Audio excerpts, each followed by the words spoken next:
Why would someone abandon freedom in order to obtain it?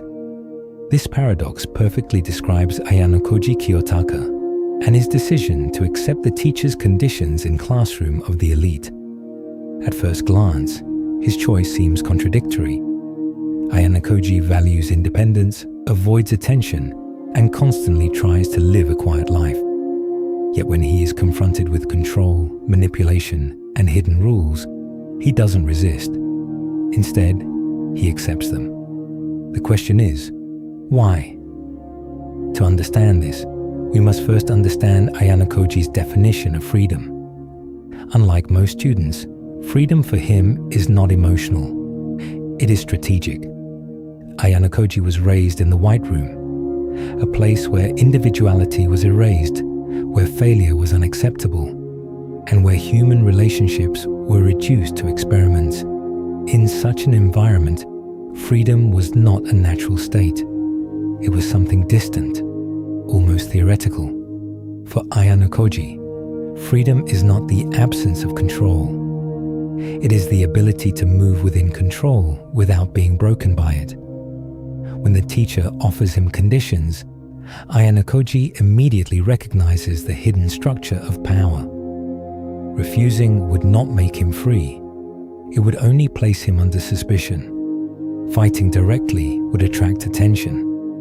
And attention is the one thing Ayanokoji avoids. So instead of resisting, he adapts. He accepts the restrictions, but he does so consciously. This is the key difference. He is not submitting. He is repositioning.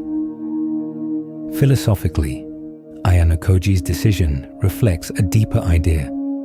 Sometimes freedom is achieved through calculated limitation. By accepting the teacher's conditions, he gains something more valuable: time, invisibility, and influence. He sacrifices immediate freedom of action to secure long-term freedom of outcome. This is not weakness, it is patience. Psychologically, Ayanokoji operates differently from other characters. Most people react emotionally to control. They rebel, they resist, or they panic. Ayanokoji observes. He analyzes the system. He understands that power does not always belong to the loudest person in the room. Often, the true power lies with the one who understands the rules better than everyone else. By agreeing to the teacher's terms, he enters the system willingly, but on his own mental terms.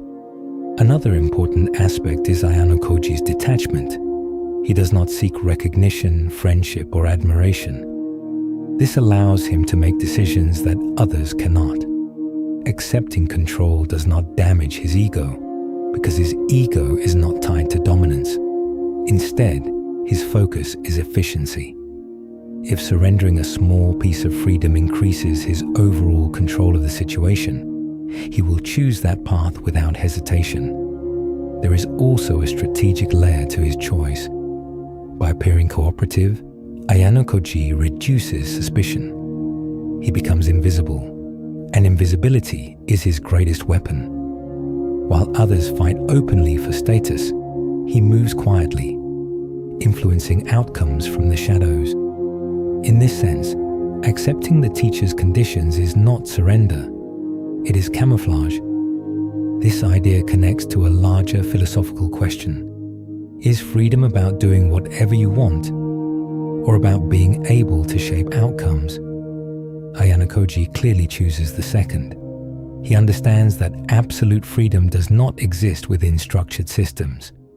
Schools, societies, and hierarchies all impose limits, but within those limits, there is still room for strategy.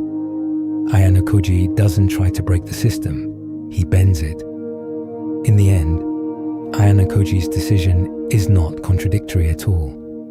He neglects immediate freedom to gain strategic freedom. He accepts control to remain uncontrollable.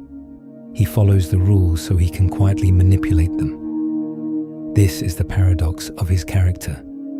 A man who appears passive, yet holds immense influence. So why did Ayanokoji agree? because he understands something most people don't. True freedom is not always about resistance. Sometimes it is about choosing when to yield so you can win later.